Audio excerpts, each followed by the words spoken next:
Well, I want to get to the how this applies, the parallels with business. But before we do that, like I remember your mom and dad from when we were younger, met them a couple times, and I saw them recently at the Kuclo Classic here in Michigan, just bright as day, super Yeah. sweet people, very, very, very, very kind. And even your mom, I remember there were some fans that were shy to come up to you. She was like, "Get over here, Steven. They want a picture with you." And you're just sweet as can be.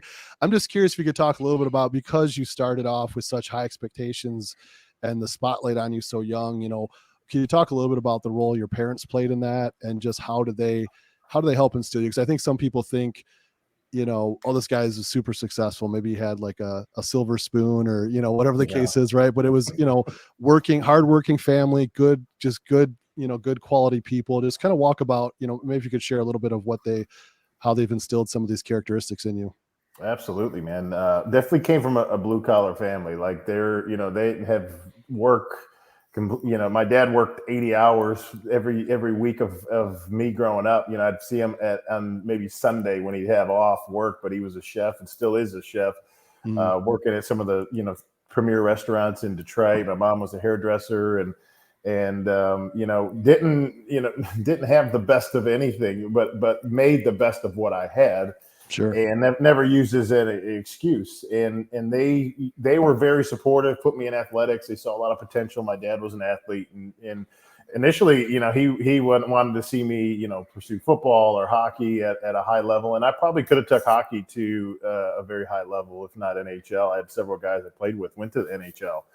But for me, I got the passion for training and bodybuilding, and that bug hit you. And when it does, it's serious. But having the support system of the family was huge. Like it wasn't, I wasn't always trying to fight and explain, like, why am I doing this or what am I doing? Like Right. my dad wished there was like 50 bodybuilding shows I competed in a year, because he just loves competition. He loves to see his Yeah. son win. So my mom was always supportive in any way, and continues. I mean, now that I've been in the sport so long and go to the shows like the Arnold. I mean, the Arnold staff and people go up to her more than they go up to me, because they know her, and they love Mama Kook. Sure. She's got her own fan base, but having that is crucial. And I think as careers progress, and having support at home with friends, and then having support home with your spouse, that all makes big difference. That they understand what you're doing, and it's when you're tired and don't want to be talked to, or you don't want to go anywhere, you just be those things, when you can have an understanding factor to it, it makes it a lot easier to do it. And then when they're there supporting you, cheering you on, you got a huge fan base or a huge crowd with you, that's Right. even more motivation. Yeah, that's awesome. So Yeah, to there. train, I just want Mama Kook. I remember she always had Ziviec beer. It's real Polish beer. Because I spent a semester in Poland in college, and I remember that's what everyone drank, and we fell in love with it there. And I could never find it. I mean, you can't find it. I don't know where she gets it, because you can't find it anywhere. I don't know if she imports it or what. But I remember the first time we had a party over there. And there's Ziviec beer, and so she was all right by me from day one there. Yeah. Oh yeah. there you go. Well, I know there's a lot of people out there interested too, because you mentioned earlier, like the up and comers. I quit my job, I did this, I did that. Obviously, we've already established that that wasn't the case for you, and that's not something you would prescribe. Talk about how that translated into your business successes, and what you've been up to. I mentioned at the opening of our talk here, you've been on Shark Tank, and I know you have many other things than what you had on Shark Tank, but just kind of walk through what that process has been like, and who's helped you along the way, and what you've learned. I think one of the things I could say I attribute a lot of my business acumen and success to my move. When I moved to Texas, I surrounded myself. I was training in gyms with a lot of successful business guys, and I seen a lot of high level CEOs and executives that would take fitness very serious. They didn't compete, but they would work out with me sometimes, or I'd work out with them, and would kind of like, hey, what do you do? And would talk to them about it, and then actually one of my best friends that's in Texas, Big Al, I met him in the gym, and he one day just kind of said something funny to me. I mean, he's about 5 foot. I'm going to give him a little props here, maybe 5'7", and not a big guy by any means, but his heart and his personality is as big as they come.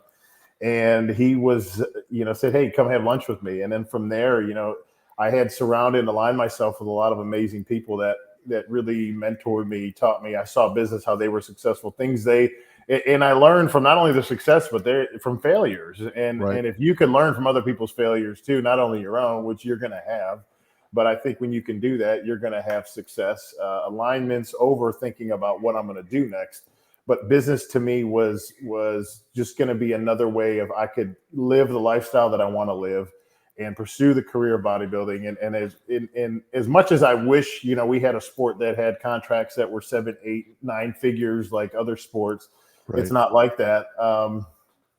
And for me, it was just making sure that I not only set myself up for that next day, the next year, but for time after bodybuilding, because that's I'm facing that coming up now. It's like, okay, what am I doing next going into it? I started several businesses. I remember when I first turned pro, I started printing t-shirts, and I would schlep t-shirts everywhere. I took a bag of t-shirts to Australia. I mean, all over the world, selling t-shirts and pictures, and it's what you did in bodybuilding. And there wasn't really social media or e-com like there is now. Right. But I mean, you could see the evolution of business and how to monetize things in today's day and age compared to what it was back when I started.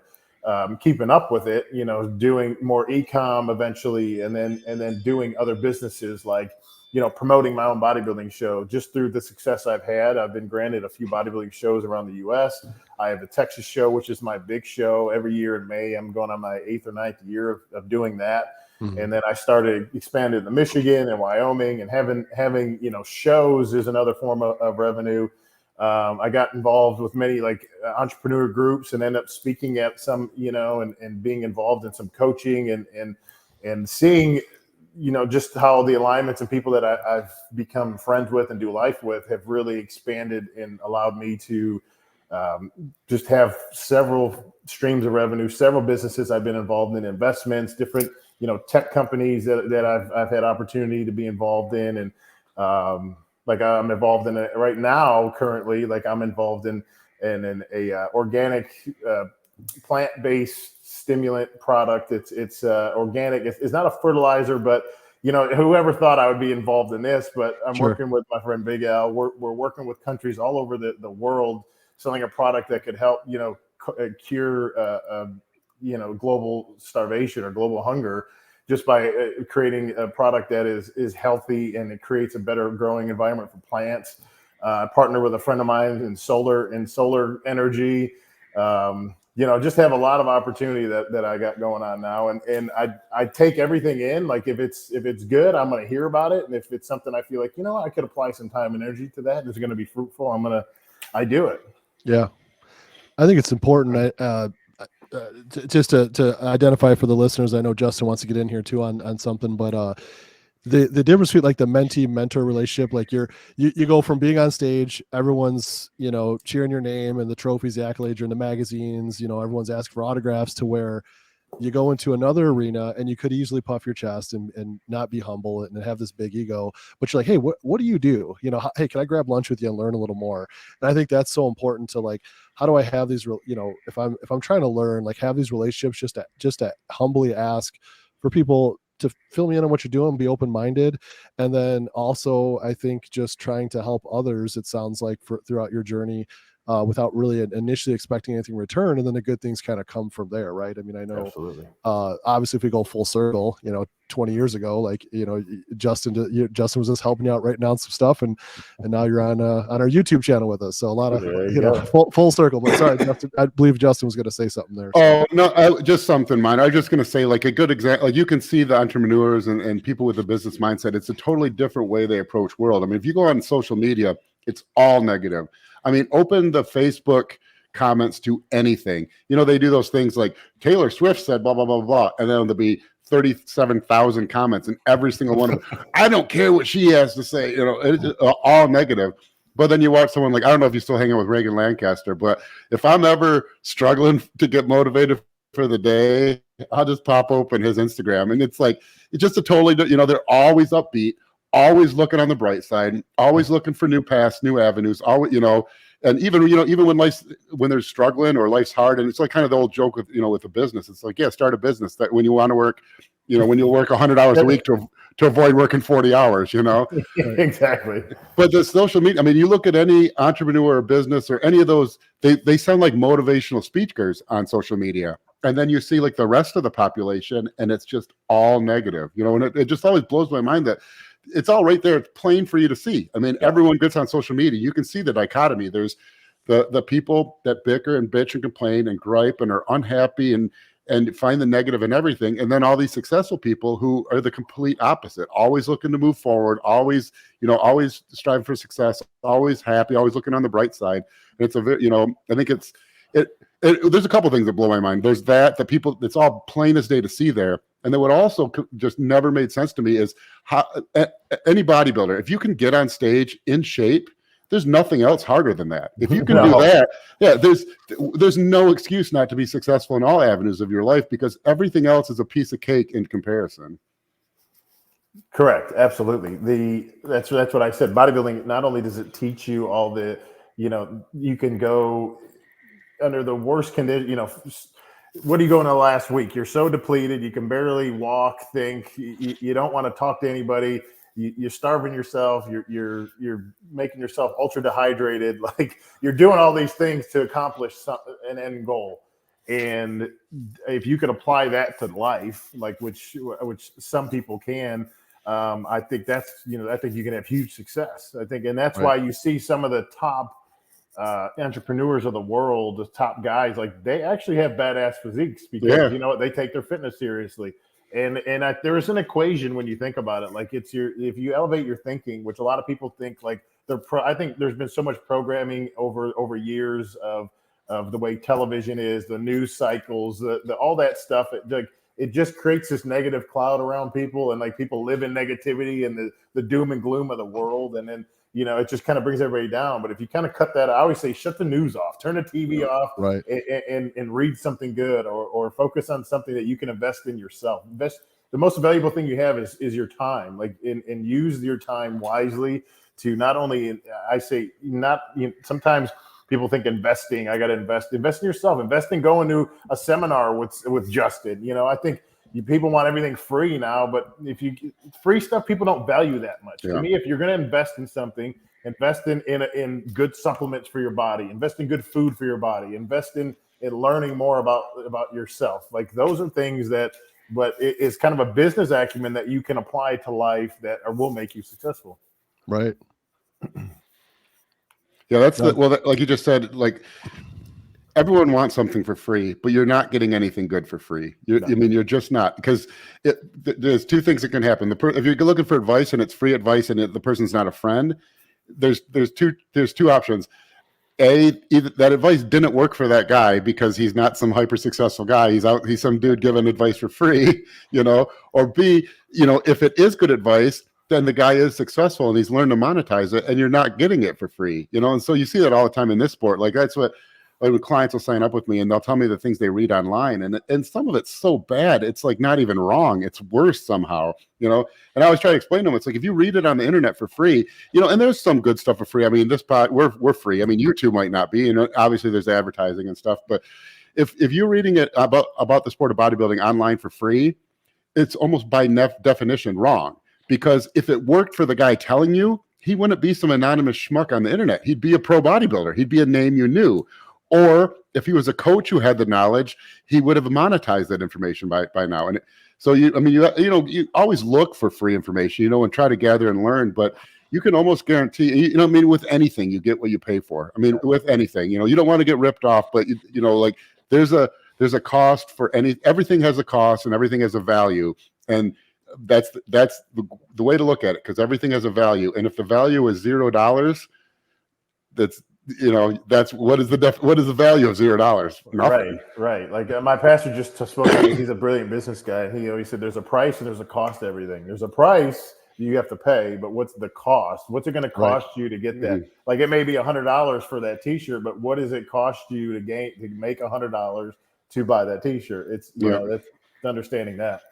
Yeah, you said earlier with time, if you look at that, I think that's a great way. Because if you look, especially younger people, like if you look at what your time is as far as forward earnings, and it's really, you think it might not be much, and you think, I don't even, I'm starting out, I don't have a degree, I don't have any experience. My hourly value isn't that much, but it's way more than you think. Because your hourly value right now might only be minimum wage, or maybe it's $15 an hour to work for something now. But that $15, when applied properly, I mean, you invest that, you put that into something that's, an appreciating asset. 40 years from now, that $15 might be $1,000 an hour. So you can kind of look at anything you do, even as a young person without much value, as your time as far as deferred earnings for the future might be $50 or $100 an hour. So you spend an hour just dicking around doing something stupid, you really you spent $100 in deferred earnings that you no longer have the option of getting. But so use your time wisely, and you should always be looking. It doesn't mean you need to not enjoy life or never have any fun, but you should really look at yourself and value yourself as an individual and value your time, because it does have value, and it has a monetary value, especially when you're young with future deferred earnings.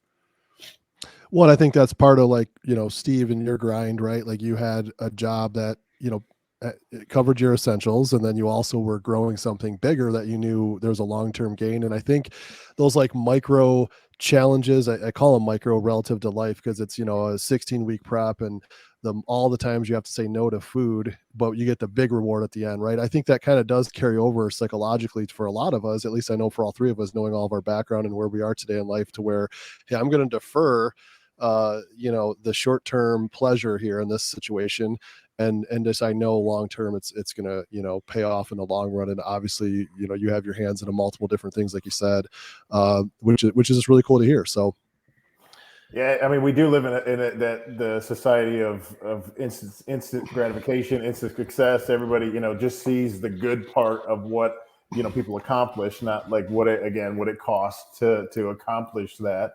But like, I think Justin had, what you just said was priceless advice. I mean, because right. if you value the time and think about it, if you spend an hour educating yourself, reading something valuable, changing the way you think, speak, and do life, think, be, do, like, you start changing that, you're going to change your life. You're going to set yourself up for success. Well, I know we're getting close to time, but I had two things I wanted to hit on, and I'm sure throughout that time Justin will have another funny story that we'll pressure him with to pop on, but I don't want to get him in trouble with the 17 girls he has in his house. So we'll try to honor everyone's time here. Justin has all girls, like even more. His exchange student's a girl too. So I have four. We have an exchange student. I have 4 daughters, and our exchange student is a girl also, which has kind of become a fifth daughter right now. And actually, it's a sad day here because she leaves. She goes back to Guatemala tomorrow morning, and so they're all out there bawling their eyes out because this is their last night. So, but sorry to put a damper on the day, but yeah. Yeah, right. Well, we'll transition with, I think, 2 things I wanted to cover. The first being, Steve, just kind of what's next for you. Like, what, you talked about some of the food and starvation kind of initiatives you have. When you talked about it, you lit up. You can tell you're passionate about that. Outside of that, or include that if you'd like. But what are some other things, either competing, business, life? What are some things you're most excited about in the kind of the near future? I think what I'm really focusing on right now with my wife is starting a family, having my own child. I could tell you a little backstory quick. We got pregnant in June. We lost the baby in August, so we're back. Like, that's why I'm taking Olympia off, because we want to, Gotcha. I just want to get my body right, make sure we do this and just do it right, and not have anything happen, and just praying that God's will works for what we are hoping for. Yeah. So starting a family is like my big goal right now, and what my wife and I really desire. And then and competing is something. Yeah, I think everything I've done in this sport has I've done, promoting shows, competing, making appearances, doing everything that I've been business-wise been very tied to bodybuilding. I'm kind of branching out now into other arenas, one into agriculture, one into alternate sources of power, solar power type stuff, doing that. Just trying some different avenues, just trying to diversify myself a bit. And that's, sometimes you got to step out to find out with different things. If you just think, oh, I'm a one-trick pony, then you're going to be a one-trick pony and just do it. and maybe limit yourself. So I like to think, try some things. If it doesn't work, then all right, I'm going to change my path. But just going to continue doing that.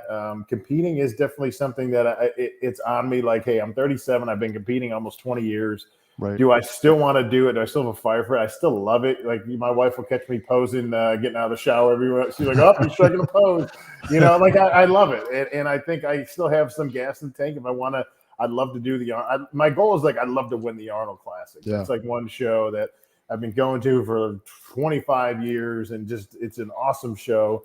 The Olympia is amazing. That's a whole nother kind of animal. And I've had a lot of titles and success, but ultimately right now it's like setting myself up for the future, making sure I take care of my family. And that's the biggest things for me. Yeah. Well, we're excited for you, man. That's really exciting news. And, definitely best of luck for that, for the family journey. That's going to be exciting. I'm following, I have 2 girls, and, I'm sure I'll be, complaining to Justin, and he'll be like, "Oh yeah, I'm already there." So we got to have another little boy Kuclo here. Yeah. So he's got all the girls. We have 6 between the 2 of us. So right. Well, one of the things we do to kind of to wrap up is we go through our shoot, move, and communicate round, which is more rapid fire questions. They start off maybe a little short answer, and then the last final couple questions you can expand on more. Feel free to do so. And then, of course, my co-host, Mr. Harris, has any funny stories he'd like to jump in at any time. Do my best. We might have some stories, but I don't think we could tell them on here. Well, that's what editing's for. So. But I think a lot of people would probably appreciate this. So the first question we'll open up is just, as far as accomplishments competing, what is one of your accomplishments you're most proud of in bodybuilding? We touched on it today. I think winning the Mr. USA was one of my greatest accomplishments, because it's really getting over that first huge mountain of bodybuilding. Is like, man, I gotta turn pro, and then after that, it's like, all right, we got another mountain to climb. But that first mountain was one of the greatest accomplishments, I think. First pro win was great, and winning the Arnold was great. But to me, the turning pro was one of the best moments of my career. Good deal. All right, next one. What an accomplishment outside of competing that you're most proud of? What would it be? Well, initially it was when my wife was pregnant first, but we're gonna. I just know that feeling of when she got pregnant, and that feeling of like the greatest thing I've ever. Besides that, I would say probably like meeting my wife. Like, she was my angel. Like and that to me was something that you can call an accomplishment. There you go. Good stuff. Awesome. I thought he was going to say finding out my wife was pregnant. That's good. Good stuff. Yeah, I think we could all agree. We all married up. So congrats to us. Way right? outpunted our coverages. Exactly. I said that analogy the other day, and everyone looked at me. I was like, never mind. They don't understand football. It's all good. Yeah. Basically, it means I was here and she was here. So anyways. All right. One word to describe a professional bodybuilder. What would it be? Dumb. No, I'm joking. Most people like bodybuilders are dumb. I think they're motivated. I think many are motivated, if I was to say in one word. Good deal. And then one word to describe a successful entrepreneur. What would it be? Obsessed. Yeah. Good deal. All right. Well, shifting gears back to bodybuilding, you get 3 options here. If you had to miss one, what would it be? A meal, a night of sleep, or a training session? I've done all of them. I think sleep. I think people underlook the value of sleep. Sleep is ultra important, and I realized it when I start getting better sleep. Meals are very important, but I think we can miss a meal and be okay. Justin taught me that. He's like, when I was working in EMS and fire, if I didn't catch a meal, like, I wasn't stressing about it, because if we were at that level where if we missed one meal, we were going to shrink, all our muscles going to disappear. Like, we would not exist as a human race, when you think about it. So to me, missing a meal is something I could do. Good deal. And if you had a word of encouragement for a young up-and-comer, or maybe a couple words, what would it be? Educate yourself, invest in yourself. listening to guys like Justin Harris, very vetted, credible sources, not just believing everything you see online. And, education or knowledge is power in bodybuilding. Good deal. Next one we did touch on a little bit, but I think it's important to nail this down is, if you had either one word or one kind of theme that would parallel competing and business, what would that be? I think maybe two. Maybe I'm going to pull a Joe Biden here. One word: hard work. No, but discipline, I think, is something that you could say, because when you're going to be disciplined, when it's having the discipline to not give up, not say I'm too tired, not say I don't want to do it. You're just going to do it. You're going to be disciplined enough to do it. Good deal. Well, and one of the things we say a lot at First Detachment, we have a few taglines we like to say, and we say even in our meetings is, we talk about, not only our products are battle tested, but we're battle tested and we're all in.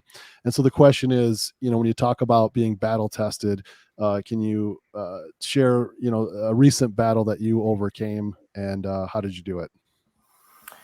Man, I think it's through battles and struggles and storms of your life that you become stronger. I mean, every day you're in the gym, your resistance is making you stronger. And to me, I think when I just recently went through the prep for the Texas Pro back in August, and just the beginning of prep, we found out my wife was pregnant, and then literally the week before the show, we kind of got the news that she miscarried, and that was some of the most devastating news I've ever heard in my life. And, I had a choice of saying, letting that kind of take me over and just say, you know what, I don't even want to do the show. I just screw this. But I had the support of her, and then the support of my family, but, still kind of still having the fortitude just to say, and the confidence in myself to say, all right, we got to put ourselves together and just focus on what our goal has been the last several months. That was something I had to overcome. That really was a difficult thing. No, I really appreciate you sharing that. I think that's going to be helpful for a lot of people out there. Thanks for sharing that. All right. Anything from my co-host, Mr. Harris? I thought he was going to, the first prep we did together, I thought he was going to tell me this is battle tested, but I used to ask guys, because I used to not give any cheat meals. I kind of, I've learned that they happen whether you give them or not. Yeah. So I've learned they happen whether you give them or not. So it's better to try to find a way to implement them in a way you can account for. But back then I didn't. And I would ask guys after the prep, what their cheats were, and find out, And so I asked Steve, and he's like, no, I didn't cheat. I'm like, dude, you're 18. Yeah, I just murdered you for 12 weeks. You say, no, I didn't cheat.